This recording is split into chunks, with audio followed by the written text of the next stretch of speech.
నామానికి మహిమ కలుగును గాక. ఈ సాయంకాల సమయమున దేవుడు మరొకసారి ప్రార్థనా శక్తి అనే టీవీ కార్యక్రమం వీక్షిస్తున్న విశ్వాసులందరికీ ప్రభువైన యేసుక్రీస్తు నామమున హృదయపూర్వక వందనాలు తెలియపరచుకుంటున్నాం. దేవుడి మంచి వాతావరణాన్ని మనకు అనుగ్రహించినందుకే దేవునికి వందనాలు. ఎందుకంటే వేలాది మంది లక్షలాది మంది ఈ లోకాన్ని చూడకుండా విడిచిపెట్టి వెళ్ళిపోయినారు. నిన్ను నన్ను బ్రతికినిచ్చిన ఆ దేవాతి దేవునికి వందనాలు స్తోత్రాలు చెల్లించుకుంటున్నాము. ప్రార్థనా శక్తి అనే కార్యక్రమం ద్వారా అనేక ఆత్మలు రక్షించబడుతున్నాయని మీ ఫోన్ కాల్స్ ద్వారా మాకు తెలియచేయడం వలని మేము నమ్ముతున్నాము. దేవుడు ఇంకా అత్యధికంగా ఆశీర్వాదాలు మీకు దయచేయాలని, మీ బాధలు కష్టాలు అన్నీ ఆయన లేవనెత్తువాడు, తప్పకుండా అద్భుతములు చేయవాడు. ఆయన వంటి వారు ఎవ్వరు లేరని నమ్మాలి. నమ్ముట నీ వలనైతే నమ్మువానికి సమస్తము సాధ్యం అన్నాడు. కాబట్టి ఆయన ఉన్నాడు, నన్ను చూస్తున్నాడు. నా కష్టాలు నా బాధలు అన్నీ ఆయన తీరుస్తాడు. నా కన్నీళ్లు తుడిచే దేవుడు గొప్పవాడని ఎప్పుడైతే మనం విశ్వసిస్తామో తప్పకుండా ఆయన కార్యాలు జరిగిస్తాడు. నా ప్రియబిడ్డ, ఈ వాక్యాన్ని వింటున్న నా ప్రియబిడ్డ, ఆయనను స్తుతించాలి. కష్టాల్లో స్తుతించాలి, బాధల్లో స్తుతించాలి, సంతోషంలో స్తుతించాలి. ఎందుకంటే జకర్యా గ్రంథంలో 2వ అధ్యాయము 10వ వచనంలో ఉంది, సియోన్ నివాసులారా, నేను వచ్చి మీ మధ్య నివాసం చేతును, సంతోషంగా ఉండి పాటలు పాడండి అన్నాడు. మరి సంతోషంగా ఉండి పాటలు పాడితే మన మధ్యకి ఆయన వస్తాడు. నమ్మాలి. తప్పకుండా వస్తాడో రాడో అని అవిశ్వాసంతో మనం పాటలు పాడకూడదు. తప్పకుండా ఆయన వస్తాడు, అద్భుతాలు చేయవాడు, గొప్ప దేవుడు. భక్తులందరూ శ్రమలో కూడా ఆయనను స్తుతించారు, ప్రార్థన చేశారు. దావీదు భక్తుడు అన్నాడు, దినానికి 7 మార్లు ఆయనను స్తుతిస్తున్నానంటున్నాడు. నీకు అన్నీ ఇచ్చిన ఆయనకు, ఆయన కొరకు నువ్వు జీవిస్తున్నావా లేదా? ఆయనను స్తుతిస్తున్నావా లేదా? స్తుతించకపోతే ఏం ప్రయోజనం? చాలామంది అంటారు, అమ్మా ఏమున్నదని మేము స్తుతించాలమ్మా, ఏమి ఇచ్చాడని మేము ప్రార్థన చేయాలమ్మా అని అడుగుతూ ఉంటారు చాలామంది ఫోన్స్ ద్వారా. నిజమే, ఏమి ఇవ్వకున్నా నేను ప్రాణంతో అయితే ఉంచాడు కదా ఆయన, అందుకొరకే ఆయనను స్తుతించాలి. ఆయన రక్షించబడాలని ఆయన ఇష్టపడుతున్నాడు, అందుకే ఆయనను స్తుతించాలి. ఎందుకంటే గొప్ప దేవుడు, మన కష్టాల్లో మనతో నిలబడే దేవుడు, మన బాధల్లో మన అవమానంలో మనకు తోడుగా ఉండే దేవుడు. అలాంటి దేవుడు, గొప్ప దేవుడు మనతో ఉంటాడు. భయపడవద్దు. దానియేలుకి కష్టం లేదా, బాధ లేదా? ఆయన అంటున్నాడు, దినానికి 3 సార్లు నేను దేవుణ్ణి స్తుతిస్తున్నానని దానియేలు భక్తుడు అంటున్నాడు.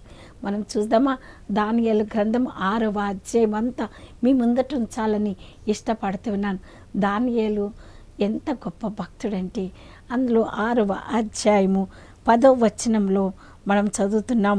దానియేలు అతడు తన ఇంటికి వెళ్ళి యథాప్రకారముగా అనుదినము 3 మారు మోకాళ్ళుని తన ఇంటిపై గది కిటికీలు యెరూషలేము తట్టుకు తెరవబడి ఉండగా తన దేవునికి ప్రార్థన చేయొచ్చు, ఆయనను స్తుతించుచు వచ్చెను.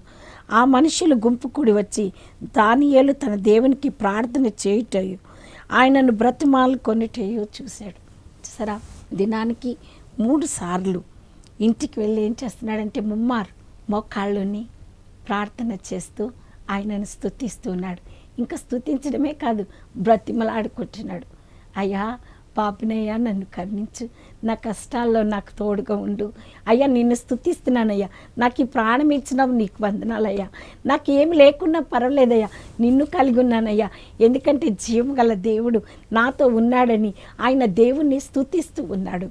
నా ప్రియబిడ్డ, నీకు కష్టం కలిగిందని బాధపడుతున్నావా? దేవుని స్తుతించు. ఆ స్తుతిస్తే ఆయన మధ్యకు వస్తాడు, వచ్చి నీకేం కావాలో ఆయన ఇస్తాడు. అందుకే అంటున్నాడు, సియోన్ నివాసులారా, నేను వచ్చి మీ మధ్య నివాసం చేతును, సంతోషంగా ఉండి పాటలు పాడమంటున్నాడు. ఓ, మాకెన్నో కష్టాలు, మాకెన్నో బాధలు, ఎన్నో శ్రమలు, అవమానాలు, అపనిందలు ఎన్ని కలిగినప్పటికీ మేము దేవుణ్ణి స్తుతిస్తున్నాం. ఇగో ఈ దినాన్ని, ఈ వాక్యాన్ని ప్రకటిస్తూ ఉన్నాము. ఎందుకో తెలుసా? దేవుడు అన్యాయస్తుడు కాడు, న్యాయం జరిగించే దేవుడు. అందుకే ఆయన పాదాలు పట్టుకుంటున్నాం. దానియేలు గ్రంథం 6వ అధ్యాయము 3వ వచనములు ఉన్నాయి. ఈ దానియేలు అతి శ్రేష్టమైన బుద్ధి గలవాడై ప్రధానులోను అధిపతులలోను ప్రఖ్యాతి నొంది ఉండెను గనుక రాజ్యమంతటి మీద అతను నియమింపవలనని రాజు ఉద్దేశించాడు. ఆయన చాలా ఏంటంటే బుద్ధి గలవాడు, అతి శ్రేష్టమైన బుద్ధి గలవాడు, అధిపతుల్లో ప్రఖ్యాతి నొందినవాడు. అలాంటి వాడిని రాజు ఏం చేశాడంటే అధిపతిగా నియమించాడు. ఆ పైన వచనంలో మొట్టమొదటి వచనంలో చూస్తే తన రాజ్యమంతటి పైన అధిపతులుగా ఉండుటకై 120 మంది అధిపతులను నియమించుటకు దర్యావేషునకు ఇష్టమైన వారిపైన 3 ప్రధానులుగా నియమించను. ఆ 3లో దానియేలు ముఖ్యమైనవాడు. అంతమందిని చేసినా కూడా ఆ 3లో ఇంకా ప్రధానమైన వాడు దానియేలు. ఎందుకంటే దర్యావేష రాజుకు చాలా ఇష్టం అన్నట్టు దానియేలు అంటే. అందుకని ఆయన భక్తి గలవాడని, తెలివి గలవాడని ఆయనకు తెలుసు కాబట్టి ఆయన మీద నేరం మోపాలని రాజుకి ఇష్టంగా ఉన్నాడు కాబట్టి ఆయన మీద నేరం మోపాలని ఏం చేశారంటే ప్రధానులు, అధిపతులు తప్పేదో ఆలోచన చెప్పాలని ఒక శాసనాన్ని తయారు చేశారు. అది చూడండి 4వ వచనంలో అందుక ప్రధానులు, అధిపతులు రాజ్యపాలన విషయంలో దానియేలు మీద ఏదైనా ఒక నింద మోపవలని ఉండి తగిన హేతు కనిపెట్టుచుండ్రి. కానీ దానియేలు నమ్మకస్తుడై ఉన్నాడు. చూసారా, నమ్మకస్తుడు ఎప్పుడు వస్తే తెలుసా? దేవునిలో ఉంటే, దేవుని బిడ్డగా నువ్వు అంగీకరించబడితే నమ్మకం వస్తుంది. ఇంకేమంటాడంటే అతి శ్రేష్టమైన బుద్ధి కూడా కలుగుతుంది దేవునిలోని. ఇంకేమంటాడంటే ఏ నేరమైనను ఏ తప్పైనను చేయువాడు కాడు గనుక దానియేలు తప్పైనను లోపమైనను కనుగొనలేకపోయి. అందుక మనుషులు అతని దేవుని పద్ధతి విషయం అందే కానీ మరి ఏ విషయం అందున అతనిలో లోపము కనుగొనలేకమనుకొనిరి. కాబట్టి ఆ ప్రధానుల అధిపతులు రాజునొద్దకు సందడిగా వచ్చి వాళ్ళకి చెప్తున్నారు. రాజుకి ఏమంటుందంటే రాజు ఒక ఖండితమైన చట్టం స్థిరపరిచి దాన్ని శాసనంగా చాటింప చేయనట్లు ఆలోచన చేశారు. ఏం చేశారంటే ఒక శాసనం చేశారు. దానియేలు మీద కుట్ర పన్నాలని, దానియేలు దేవుని నమ్మాడని, నీతిమంతుడిగా ఉన్నాడని, దానియేలు బుద్ధి జ్ఞానాలు కలిగిన వాడని, మంచి అతి శ్రేష్టమైన బుద్ధి గలవాడని, నమ్మకమైన వాడని వాళ్ళు తెలుసుకొని ఏం చేశారంటే ఆయన మీద ఒక కుట్ర పన్నారు. ఆయన ఎలాగన్నా తీసేయాలి, ఆయన ఎలాగన్నా చంపేయాలని ప్లాన్ చేసుకున్నారు. ప్లాన్ చేసుకొని రాజు దగ్గరికి వచ్చారు. రాజు దగ్గరికి వచ్చి ఒక శాసనం చేయాలి రాజా, ఎందుకంటే ఎట్లనగా 30 దినముల వరకు నీ యొద్ద తప్ప మరి ఏ దేవుని యొద్దనైనను మానవుని యొద్దనైనను ఎవ్వడు ఏ మనవి చేయకూడదు. ఎవడైనాను చేసిన ఎడల వాడు సింహముల గుహలో పడద్రోయబడును. రాజా, ఈ ప్రకారంగా రాజు శాసనము ఒకటి పుట్టించి ఏం చేశారంటే సంతకం చేయమని శాసనాన్ని చేసేసారు. 30 రోజుల వరకు ఎవరిని ఏ దేవుడిని కానీ ఎవరిని పూజ చేయకూడదు, రాజునే పూజ చేయాలని పుట్టిగాని ఆయన మీద అలాగా నింద మోపాలని, ఆయనను సింహబోన్లో పడేయాలని ప్లాన్ చేసుకున్నారు. చూసారా, నేటి దినాల్లో కూడా అంతే. న్యాయంగా, నీతిగా, యథార్థంగా జీవిస్తే ఎవరికి ఇష్టం ఉంటుంది? ఏదో తప్పు మోపాలని, ఏదో నింద మోపాలని, ఏదో అవమానపరచాలని ఈ లోక మనుషులు అప్పుడున్నవారు ఇప్పటికి కూడా ఉన్నారు. చాలామంది ఉన్నారు. అనేక మంది బాధ పెట్టాలని ప్రయత్నాలు చేస్తూ ఉంటారు. కానీ దేవుడు గొప్పవాడు, అన్యాయస్తుడు కాడు, ఆయన న్యాయవంతుడు. అందుకే చూడండి, ఇక్కడ ఏ మనవి చేయకూడదు, ఎవడైనాను చేసినాడు వాడు సింహ గృహలో పడద్రోయబడిన. రాజా, ఈ ప్రకారంగా రాజు శాసనం ఒకటి పుట్టించి వాళ్ళు సంతకం చేయమని మనవి చేశారు. సంతకం కూడా అయిపోయింది, ఎవరు చేయకూడదని. కానీ దానియేలు ఏం చేశాడో తెలుసా? ఆ 10వ వచనం, ఇట్టి శాసనము సంతకం చేయబడినని దానియేలు తెలుసుకున్నను అతడు తన ఇంటికి వెళ్ళి సంతకం చేశారు. అన్నీ అయిపోయిందని తెలుసు దానియేలుకి. అయినా కూడా ఆయన ఏం భయపడలేదు. యథాప్రకారంగా ఆయన అక్కడ రాస్తాడు చూడండి, యథాప్రకారంగా అతడి ఇంటికి వెళ్ళి అనుదినము 3 మోకాళ్ళుని తన ఇంటి పై గది కిటికీ యెరూషలేము తట్టుకు తెరవబడి ఉండగా తన దేవునికి ప్రార్థన చేయొచ్చు, ఆయనను స్తుతించచ్చు, ఆయనను బ్రతిమలాడుకుంటూ ఉండడము చూశారు. చూసారా, చెయ్యాలని ఈయన మీద ప్రార్థన చేస్తున్నాడు, ఈయన మీద అవమానం పెట్టాలని, నింద మోపాలని, ఆయన సింహబోన్లో పడేయాలని రాజు శాసనాన్ని కూడా రాయించి సంతకం పెట్టారు. కానీ దానియేలు ఏం భయపడలేదు. ఎందుకంటే దానియేలు దేవుని యందు భయం కలిగిన వాడు. దానియేలు గొప్ప భక్తుడు.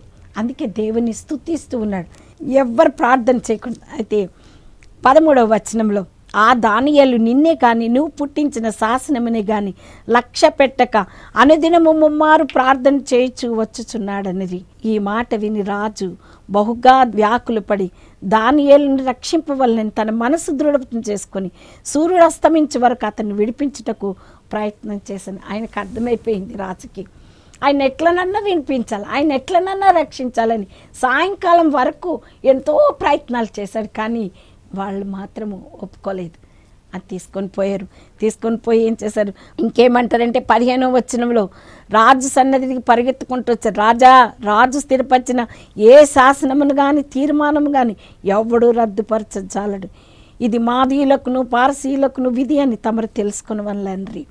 కాబట్టి వెంటనే ఏం చేశారు, దానియేలును పట్టుకొని సింహం బోకలో పడద్రోయగా రాజు, నీవు అనుదినము తప్పక సేవించున్న నీ దేవుడే నేను రక్షించునని దానియేలుతో చెప్పాను. చూసారా, తీసుకొని పోయారు సింహం గృహలో, ఆయనను పడేశారు. ఆయన ఏం చేశాడు, తప్పేమన్నా చేశాడా, ఎవరికైనా హాని చేశాడా? దేవునికి ప్రార్థన చేశాడు, ఆయన స్తుతించాడు, ఆయనను బ్రతిమలాడుకుంటున్నాడు. నువ్వే నిజమైన దేవుడు, నువ్వే రక్షకుడు, నువ్వు అద్భుతాలు చేయవాడు, నీ వంటి వారు ఎవ్వరు లేరని ఆయన స్తుతిస్తున్నాడు, పాటలు పాడుతున్నాడు, దేవుని బ్రతిమలాడుకుంటున్నాడు. మనం ఎవరిని బ్రతిమలాడుకుంటున్నాం నా ప్రియబిడ్డ? కష్టం వచ్చిందంటే, బాధ వచ్చిందంటే మనుషుల్ని బ్రతిమలాడుకుంటున్నాం. ఏమన్నా ప్రయోజనమా? వాళ్ళు ఏం సహాయం చేయరు మనకి. యేసయ్యను బ్రతిమలాడుకోవాలి. దావీదు దేవుణ్ణి బ్రతిమలాడుకున్నాడు. ఎలుగెత్తి నేను మొరలేడుచున్నాను, యెహోవాను బ్రతిమాలుకొంచున్నాను అంటున్నాడు. మరి అదే రీతిగా దానియేలు కూడా దేవుణ్ణి బ్రతిమలాడుకుంటే వాళ్ళకి కోపంతో ఆయన మీద నేరం మోపాలని తీసుకొని పోయి ఆ సింహాల గుహలో పడేశారు. సింహాలు ఎలాగుంటాయండి, భయంకరం. మరి అదే నువ్వు నేనైతే ఎక్కడున్నవయ్యా దేవుడు, ఏం చేస్తున్నావయ్యా, నువ్వేం చేస్తున్నావు, మాకు సాయం చేయవు, ఇగో నిన్ను నమ్ముకుని నిన్ను ప్రార్థన చేసుకుంటుంటే మాకు ఈ కష్టం వచ్చింది, నిన్ను స్తుతిస్తుంటే ఈ కష్టం వచ్చింది మాకని మనం దేవుణ్ణి తిరగబడతాం. కానీ అలా ఏం తిరగబడలేదు. రాజుకు కూడా చాలా ఇష్టం, అందుకే అంటున్నాడు, తప్పకుండా నీవు సేవించుచున్నా నీ దేవుడే నిన్ను రక్షిస్తాడు. సాయంకాలం వరకు ఆయన నిడిపించాలని ఎంతో ప్రయత్నం చేశాడు, కానీ లేదు. గోలో పడేసి మళ్ళీ ఏం చేశారంటే రాయి పెట్టి దానికి శాసనం మీద మళ్ళా ముద్ర వేసి పెట్టారు. ఎందుకంటే బయటకు వచ్చేస్తాడేమో అని, రాజు విడిపించేస్తాడేమో అని భయంతో. మరి దేవుడు రాజు అంటాడు, నీవు అనుదినము తప్పగా సేవించుచున్న నీ దేవుడే నిన్ను రక్షించునని దానియేలుతో చెప్పాను. నిజమే, మనం అనుదినము సేవించిన మన దేవుడు మనల్ని రక్షిస్తాడు. దానియేలు నమ్మాడు, రాజు నమ్మాడు. తప్పకుండా మనుషులు ఎన్ని అపనిందలు వేసినా, ఎంత అవమానం చేసినా, మనల్ని నాశనం చేయాలని ప్రయత్నాలు చేసినా దేవుడే మనల్ని రక్షిస్తాడు. తప్పకుండా మనుషులు ఎవరు రక్షించరు. మనుషులు ఏం చేస్తారంటే భయంకరంగా మన మీద నేరారోపణ చేస్తారు, కానీ వాళ్ళు రుజువుపరచలేరు. కానీ దేవుడు తప్పకుండా మనల్ని కాపాడతాడు. సింహపు నోట్లోంచి దేవుడు మనల్ని విడిపిస్తాడు. గొప్ప సమర్థుడు. దానియేలు నమ్మాడు. అందుకే అంటున్నాడు. ఇంకా చూడండి, రాజు ఏం చేశాడంటే ఆ నగరంలోకి వెళ్ళాడు, వాయిద్యాలు వాయించడం మానిపించేశాడు. ఎందుకంటే ఆయనకు బాధ, అయ్యో మంచి వ్యక్తిని, తెలివిగల వ్యక్తిని, దేవుని నమ్ముకున్న వ్యక్తిని నేను తీసుకొని పోయి సింహాపు గుహలో పడేసానే అయ్యో అని రాజు సంతోషం లేకుండా వేదనతో దుఃఖంతో ఉన్నాడు రాజు. మరి రాజు ఉన్నప్పుడు ఆ రాత్రి అంతా అయిపోయిన తర్వాత 18వ వచనం, అంతటా రాజు తన నగరంకు వెళ్ళి ఆ రాత్రి అంతా ఉపవాసం ఉండి నాట్య వాయిద్యములు జరగనీయలేదు. అతనికి నిద్ర పట్టకపోయాను. తెల్లవారుజామున రాజు వేగిరమే లేచి సింహంల గుహ దగ్గరకు త్వరపడిపోయాను. అతడు గుహ దగ్గరకు రాగానే దుఃఖ స్వరముతో, ఆయన రాజు దగ్గర రాత్రి అంతా నిద్ర పట్టలేదు. అయ్యో పాపం, ఒక మంచి వ్యక్తిని తీసుకుని పోయి వీళ్ళు చెప్పిన మాట విని తీసుకుని పోయి గుహలో పడేసని అని ఉపవాసం ఉన్నాడట రాజు. నా ప్రియబిడ్డ, అధికారిగా నువ్వున్నా అనేక మంది వేరే వాళ్ళ మీద నీకు చెప్తారు, అవి నువ్వు వింటున్నావా? కానీ రాజు దానియేలును రక్షించాలని చాలా ప్రయత్నాలు చేశాడు. కానీ దానియేలు దేవుడు సేవించున్న దేవుడు గొప్పవాడు అని ఆయన గ్రహించాడు. మరి నువ్వు గ్రహిస్తున్నావా? దేవుడు గొప్పవాడు. ఒకవేళ ఎవరన్నా నీకు అవమానం చేయాలని, నీకు తొందర పెట్టాలని ఎవరన్నా నీ మీద అన్యాయంగా మాట్లాడినప్పుడు నువ్వు భయపడకు, దేవుడు నీతో ఉన్నాడు. అలనాడు దానియేలుతో ఉన్న దేవుడు నీతో ఉన్నాడు. అందుకే ఇక్కడ ఇంకా చూసినట్లయితే రాజు వేగిరమే లేచి సింహముల గుహ దగ్గరకు త్వరపడిపోయాను. అతడు గుహ దగ్గరకు రాగని దుఃఖస్వరముతో దానియేలుని పిలిచి, జీవము గల దేవుని సేవకువైన దానియేలు, నిత్యము నీవు సేవించున్న నీ దేవుడు నిన్ను రక్షింపగలిగిన. ఎంత గొప్ప మాట అండి. నిత్యము సేవించుచున్న దేవుడు, నీ దేవుడు నిన్ను రక్షింపగలిగిన. ఆయనకు కూడా తెలుసు. ఆయన అవిశ్వాసంతో లేడండి, గుహ దగ్గరికి వచ్చాడు. ఎందుకంటే తప్పకుండా దానియేలు విశ్వసించిన దేవుడు తప్పకుండా దానియేలుని రక్షిస్తాడని, సింహపు నోళ్లను బంధిస్తాడని రాజుకు తెలుసు. అందుకే రాజు దగ్గర రాజు వచ్చి దానియేలుతో అంటున్నాడు, జీవము గల దేవుని సేవకుడు అయిన దానియేలు, నిత్యము నీవు సేవించున్న నీ దేవుడు నిన్ను రక్షింపగలిగిన అని అడిగినందుకు అందుకు దానియేలు, రాజు చిరకాలం జీవించునుగాక, నేను నా దేవుని దృష్టికి నిర్దోషినిగా కనపడుతుంది గనుక ఆయన తన దూతను పంపించి సింహములు నాకు ఏ హానియు చేయకుండా వాటి నోళ్లను మూయించెను. ఎంత గొప్ప దేవుడు చూసారా. నాకు ఏ హాని కలగకుండా తన దూతను పంపి నోళ్లను మూయించాడు. ఎంత గొప్ప దేవుడు తెలుసా. ఎందుకో తెలుసా, ఆయన ముమ్మారు ప్రార్థన చేశాడు. ఆయన ఉదయం మధ్యాహ్నం సాయంకాలం ముమ్మారు ప్రార్థన చేశాడు, దేవుణ్ణి స్తుతించాడు, పాటలు పాడాడు. అందుకే బ్రతిమలాడుకున్నాడు, నాకు కష్టం కలిగింది, నన్ను కాపాడు ప్రభా, ఇగో ఈ దుర్మార్గులు నా మీద నేరారోపణ చేశారు, కానీ నువ్వు గొప్ప దేవుడు. ఏం భయపడలేదు, మనుషులకు భయపడలేదండి, దేవునికి భయపడ్డాడు. అందుకే శత్రువులు ఎంత పన్నాగాలు పన్నినా ఆ పన్నాగాలన్నిటి నుంచి సమర్థుడు రక్షింపగల సమర్థుడని దానియేలు నమ్మాడు. సింహం బోన్లు నన్ను ఏం చేయగలవు, సింహాలు నన్ను ఏం చేయగలవు, ఎందుకంటే గొప్ప దేవుడు నాతో ఉన్నాడు అని విశ్వాసంలో దానియేలు బలపడ్డాడు. ఆ తర్వాత నోళ్ళు మూయించండి రాజా, నీ దృష్టికి నేను నేరం చేసిన వాడని కాను కదా నేను. అప్పుడు ఏంటనే రాజు ఎంత సంతోష ఆనందభరితుడై తన దేవుని యందు భయభక్తులు గలవాడైనందున అతనికి ఏ హానియు కలగలేదు. దానియేలు మీద నింద మోపిన ఆ మనుషులను వారు తోడుకుని వచ్చి సింహపు గృహలో పడద్రోసిరి. వారిని వారి కుమారులను వారి భార్యలను పడద్రోసి వారు ఆ గుహ అడుగున రాకమునిపి సింహముల పాలైరి. చూసారా, ఆ సింహాల దగ్గర తీసుకుని ఎవరైతే అపనిందలు వేశారు, ఎవరైతే అవమానం చేశారో వాళ్ళందరినీ రాజు ఏం చేశారంటే సింహ గుహలో పడేశాడు. అవి ఇంకా రాకముందటనే నలి పొడి చేసి పడేసింది, తినేశారు. చూసారా, సింహంలోని బంధించిన దేవుడు. నీకు కష్టం కలుగుతుందా, నీకు వ్యాధితో ఉన్నవా, నువ్వు రోగంతో ఉన్నవా, బాధతో ఉన్నవా, నీ పైన అపనిందలు వేస్తున్నారా, ఆఫీసులో నీకు నెమ్మది లేకుంటుందా, నీకు ప్రమోషన్ లేకుండా చేస్తున్నారా, నీ మీద అవమానం మాటలు మాట్లాడుతున్నారా, నిన్ను హేళన చేస్తున్నారా, ఆ జీవము గల దేవుడు నీతో ఉన్నాడు. భయపడకు నా ప్రియ బిడ్డ, భయపడకు, దేవుడు నీతో ఉన్నాడు. ఎందుకంటే ఆయనను సేవించు, ఆయనను పాటలు పాడు, ఆయనను స్తుతించు, ఆయనను బ్రతిమలాడుకో. అయ్యా నా మీద నిందేస్తున్నారయ్యా, నువ్వు చూడండి అయ్యా, అయ్యా నువ్వు కనికరించే దేవుడవయ్యా, నువ్వు కాపాడే దేవుడవయ్యా, నువ్వు రక్షించే దేవుడవయ్యా, అయ్యా నన్ను రక్షించిన ఆయన, నా మీద నిందలు వేస్తున్న ప్రతి ఒక్కరికి నువ్వు నాయన న్యాయం జరిగించు దేవాన్ని నువ్వు ప్రార్థన చేయి. మేము కూడా అలాగే ప్రార్థన చేస్తున్నాం. మా పైన వేసిన నిందలు అవమానాలు ఎన్ని కలిగినా మేము దేవునిలో బలపడుతూ ఉన్నాము. దేవుడు గొప్ప దేవుడు, అలనాడు సింహపు నోళ్లను మూయించిన దేవుడు, గొప్ప దేవుడు మనతో ఉన్నాడు. ఈరోజు లేడా, ఈరోజు కూడా ఉన్నాడు బిడ్డ. నువ్వు భయపడకు, యేసే నీతో నడుస్తాడు, నీతో ఉంటాడు. ఎందుకు ఎప్పుడో తెలుసా, యేసే నువ్వు అంగీకరించి ఆయన స్తుతించి ఆయన పాటలు పాడి ఆయన నిజ దేవుడని నువ్వు నమ్మినప్పుడు తప్పకుండా దేవుడు నీకు సహాయం చేస్తాడు. ఆ రాజు మారిపోయాడు. అప్పుడు అంతకు ముందేమో రాజు ఆయనకే చెయ్యాలన్నాడు, ఇప్పుడు ఆయన రాజు ఒక శాసనాన్ని తయారు చేసిండు. చూద్దామా ఏమని అంటున్నాడంటే 25వ వచనంలో, అప్పుడు రాజుకు దర్యావేషు లోకమంతట నివసించు సకల జనులకును రాష్ట్రములకును ఆయా భాషలు మాట్లాడే వారికి ఇలాగ వ్రాయించను, మీకు క్షేమాభివృద్ధి కలుగును కాక.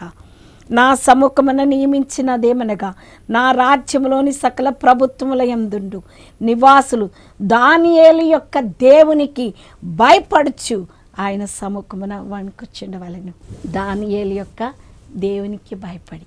నువ్వు భయపడుతున్నావా? దేవునికి భయపడుతున్నావా?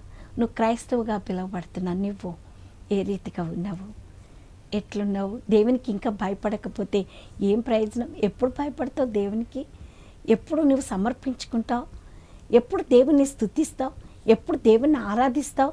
నువ్వు నీ కుటుంబం ఆరాధించకపోతే, దేవుని స్తుతించకపోతే ఏం ప్రయోజనము? నువ్వు ఆరాధించాలి. రాజు మార్పు చెందాడు. రాజు జీవం గల దేవుడని నమ్మాడు. ఇంకేమంటున్నాడంటే వణుకుచుండాలి, ఆయనే జీవం గల దేవుడు, ఆయనే యుగ యుగములు ఉండేవాడు, ఆయన రాజ్యము నాశనము కానేరదంటున్నాడు రాజు. చూసారా?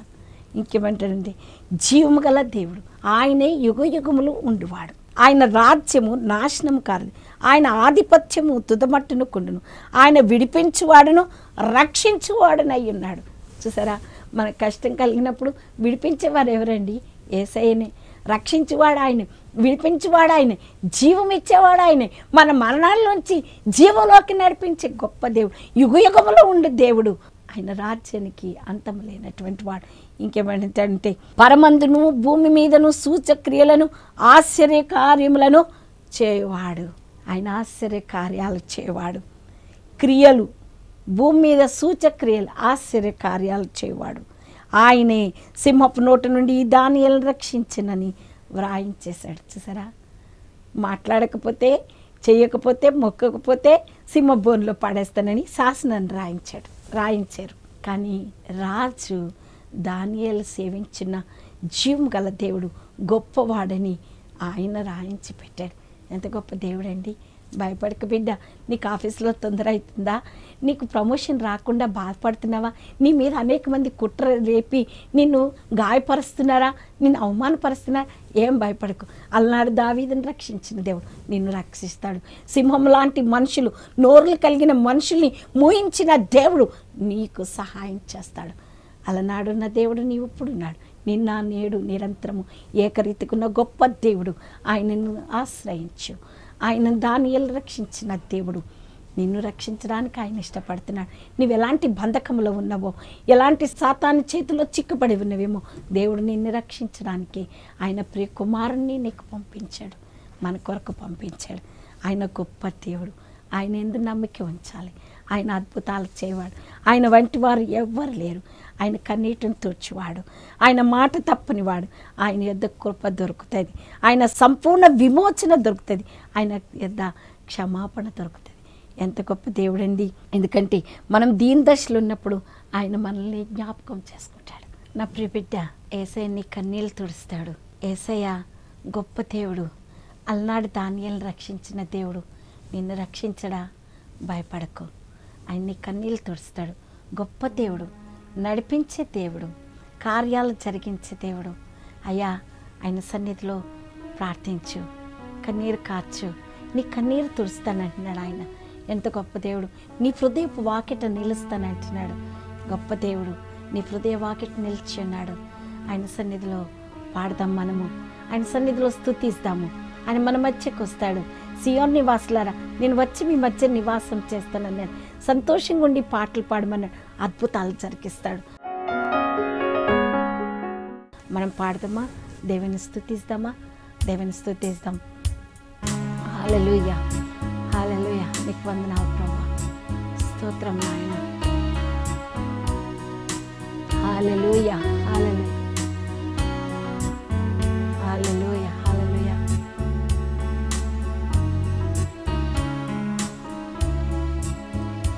నా కన్నుల కన్నీరు తుడిచిన యేసయ్యకే, యేసయ్యకే ఆరాధనా, ఆరాధనా. నా కన్నుల కన్నీరు తుడిచిన యేసయ్యకే, యేసయ్యకే ఆరాధనా, ఆరాధనా, ఆరాధనా, ఆరాధనా. హల్లెలూయా, ఆరాధనా, ఆరాధనా. నా హృదయపు వాకిట నిలచిన యేసయ్యకే యేసయ్యాకే ఆరాధనా ఆరాధనా ఆరాధనా ఆరాధనా ఆరాధనా ఆరాధనా తన రక్తముతో నన్ను కడిగిన యేసయ్యకే యేసయ్యకే ఆరాధనా ఆరాధనా తన రక్తముతో నన్ను కడిగిన యేసయ్యకే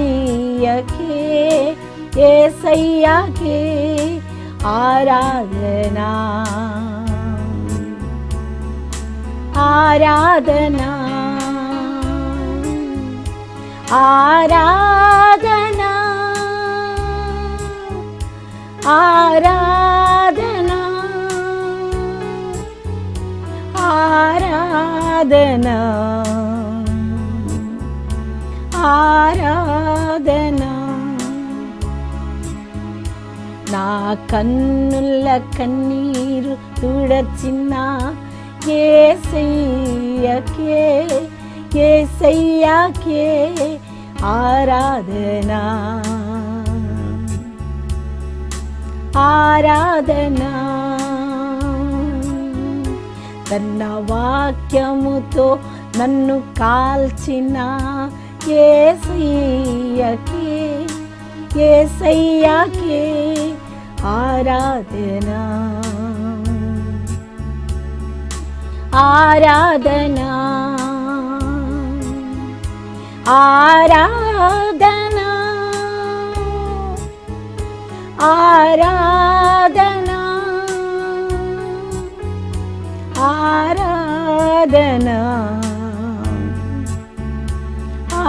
ఆరాధనా హల్లెలూయా హల్లెలూయా జీవం గల దేవుడు ప్రభా మా కన్నీరును తుడిచే దేవుడు అయ్యా అయ్యా ఈ ప్రార్థనలో ఏకీభవించిన ప్రతి ఒక్క బిడ్డని నీ పరిశుద్ధాత్మతో తాకుమని ప్రార్థిస్తున్నాం అంధకార శక్తులన్నింటినీ యేసు మీ నామములో బంధించండి దురాత్మ సమూహాలను అగ్నితో కాల్చివేయండి అయ్యా అలనాడు దానియేలుకు తోడైన దేవుడు ఇది నా నీ బిడ్డల వాక్యం వింటున్న ప్రతి ఒక్క బిడ్డకు తోడైండమని నిన్ను ప్రార్థిస్తున్నాము నాయన గొప్ప దేవుడు ప్రభా జీవము గల దేవుడు ప్రభా అద్భుతాలు చేయవాడు ప్రభా యుగయుగములు ఉండివాడు తండ్రి నీకు వందనాలు నాయన ఏ వేదనతో నాయన ఏ బాధలతో ఏ దుఃఖంతో ప్రభా ఈ టీవీ ముందట కూర్చున్నారు ప్రభా అయ్యా ముట్టండి అయ్యా స్వస్థపరచండి అయ్యా మరణ పడకల మీద ఉన్న ప్రతి ఒక్క బిడ్డని లేవనెత్తండి అయ్యా అద్భుతం జరిగించండి ప్రభా యవన బిడ్డల్ని పట్టుకోండి నాయన యవనస్తుల్ని పట్టుకోండి తండ్రి ఏ వేదనతో ఉన్నారో ప్రభా ప్రతి ఒక్క యవన బిడ్డని సంధించండి అయ్యా ప్రతి ఒక్క యవనస్తుని మీరు సంధించండి అయ్యా నా ప్రభా నాయన ఆఫీసులో ఎవరైతే బాధలను అనుభవిస్తున్నారో ప్రభా దానియేలుకు తోడై ఉన్న దేవుడు ప్రభా వారికి కూడా మీరు తోడై ఉండి అద్భుత కార్యం జరిగించమని ప్రార్థిస్తున్నాను మాతో ఉన్నందుకై మీకు వందనాలు మా కన్నీరును తుడిచే దేవుడా మీకు వందనాలు యేసయ్యా వందనాలు యేసయ్యా తప్పకుండా మీరు కార్యం జరిగిస్తారు ప్రభా కృప చూపే దేవుడు నడిపించే దేవుడు ప్రభా నాయన నా తండ్రి నా ప్రభా కృప కలిగిన దేవుడు అయ్యా మీకే మహిమ ఘనత ప్రభావాలు చెల్లించుకుంటూ ఏ సతి పరిశుద్ధ నామం పట్టి వేడుకొనిచున్నాము తండ్రి ఆమేన్ ఆమేన్ ఆమేన్ దేవుడు మిమ్మల్ని దీవించును కాక నా ప్రియ బిడ్డలారా దేవుని వాక్యం విన్నా మీరు బలపడుతున్నారని విశ్వసిస్తున్నాము మీ ప్రార్థన అవసరతలు